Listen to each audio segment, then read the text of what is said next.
नमस्कार, मैं हूँ विक्रम उपाध्याय और आप देख रहे हैं इलेक्शन मंत्रा। इलेक्शन मंत्रा में आज हम बात रतन टाटा की करने वाले हैं।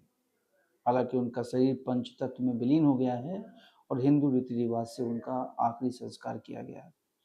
पारसियों में पहले यह होता था कि मृत शरीर को गिद्धों के लिए छोड़ दिया जाता था, लेकिन जैसे जैसे समय बदलता गया परिपाटी भी बदलती गई और अब पारसी लोग ठीक वैसे ही व्यवहार कर रहे हैं जो हिंदू सनातनी लोग करते हैं।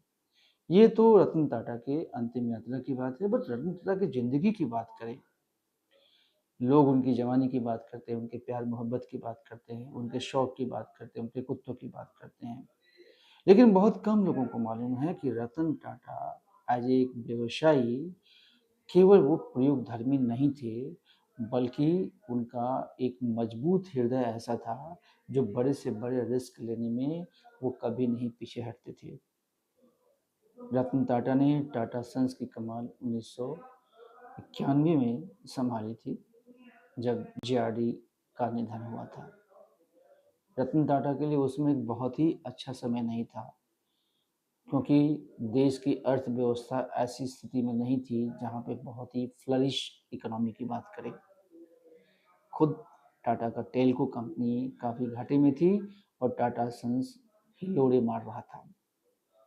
लेकिन रतन टाटा ने कमान संभाली और एक के एक बाद उन्होंने पूरी टाटा की सारी तस्वीर बदल कर रख दी। टाटा सन्स उस समय चर्चा में आया जब टाटा ने पहली बार आम लोगों के लिए एक छोटी कार बनाने की योजना की। पूरे देश में, पूरे दफ्तर में, सब जगह चर्चा होने लगी कि टाटा उन लोगों के लिए गाड़ी लेके आ रहा है जिनके पास स्कूटर के पैसे हैं। हालांकि वो कार बहुत चली नहीं, मैं बात कर रहा हूँ टाटा नैनो कार की। लेकिन वहाँ से विफलता के साथ टाटा ने गाड़ियों की स्थिति में बहुत बड़े प्रयोग किए। टाटा एक बार मार्केट से आउट हो रहा था, लेकिन धीरे धीरे करके इस समय बाजार में टाटा की गाड़ियों की भरमार है। टाटा पैसेंजर्स कार में है, टाटा कमर्शियल वाहन में है, टाटा हेवी कमर्शियल वाहन में है और टाटा इस समय एयर इंडिया का भी मालिक है। यानी परिवहन और पर्यटन के क्षेत्र में टाटा ने सबके सामने एक बहुत बड़ा उदाहरण पेश कर दिया है। लेकिन क्या रतन टाटा के बारे में जानते हैं कि उनकी खुद की आर्थिक स्थिति क्या रही? रतन टाटा के पास टाटा सन्स का केवल 1% शेयर है, यानी वो टाटा सन्स के मालिक नहीं हो सकते। कॉरपोरेट जगत के अनुसार जिसके पास भी 26% से कम का शेयर होल्डिंग है वो मालिक नहीं हो सकता। लेकिन टाटा जो है ट्रस्ट के बदौलत चलता है। टाटा समूह पे ट्रस्ट की भागीदारी है और ट्रस्टों के जरिए सारा काम काज करता है। रतन टाटा के पास 1% शेयर होने के बाद भी उनकी निजी संपत्ति लगभग $600 मिलियन की थी और $600 मिलियन को लेके टाटा ने कोई बहुत बड़ा एम्पायर, अपने लिए बहुत बड़ा विशाल भवन नहीं बनाया। उस $600 मिलियन को लेके रतन टाटा ने हजारों लाखों भारतीयों के जीवन को संवारने की एक एक कोशिश शुरू की, एक प्रयोग शुरू किया।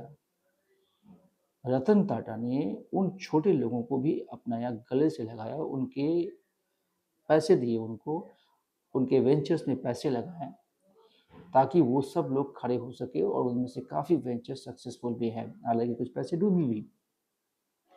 लेकिन रतन टाटा के रूप में अगर हम उद्योगपतियों की बात करें तो पहले ऐसे उद्योगपति थे जिनका दायरा केवल बिजनेस वर्ल्ड तक नहीं था, वो पॉलिटिक्स में उतने ही अच्छे थे, वो राजनीति में हालांकि कभी उन्होंने हाथ नहीं आजमा, लेकिन राजनीति के लोगों के साथ उनकी बहुत अच्छी दोस्ती थी।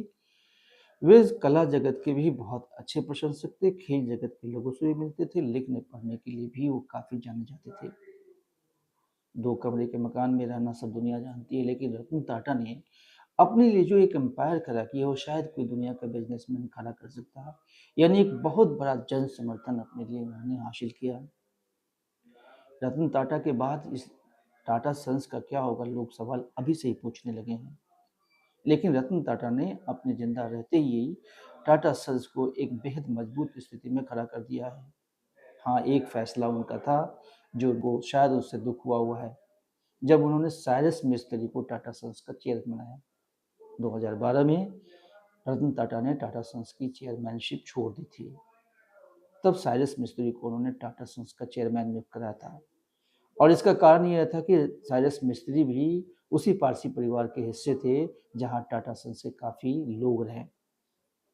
ये आपको मालूम होना चाहिए कि सापुर जी, पोलन जी के पास टाटा सन्स के सबसे अधिक शेयर यानी लगभग 18% हिस्सेदारी है। इसलिए टाटा सन्स के चेयरमैन के रूप में साइरस मिस्त्री का चयन हुआ, लेकिन थोड़े दिन बाद ही पता चला टाटा सन्स के चेयरमैन के रूप में साइरस मिस्त्री का कामकाज ठीक नहीं है, तो रतन टाटा ने दिन रात एक कर दिया और साइरस मिस्त्री को टाटा सन्स से बाहर कर दिया। उसके बाद एन चंद्रशेखरन टाटा सन्स के चेयरमैन हैं।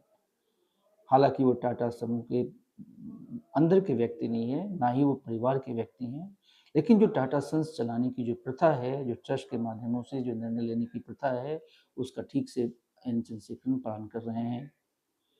टाटा समूह नवाचार के लिए यानी न्यू इनिशिएटिव्स के लिए जाना जाता है, और आज इस समय सैकड़ों लोग ऐसे हैं जो न्यू इनिशिएटिव्स टाटा के पैसे के बल पे कर रहे हैं।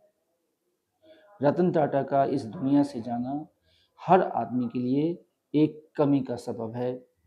हर आदमी को लगता है कि रतन टाटा उनकी ज़िंदगी में कुछ हिस्सेदारी ज़रूर रखते थे और वो हिस्सेदारी अब ख़त्म होने लगी है, शायद उनकी जगह कोई ले न सके।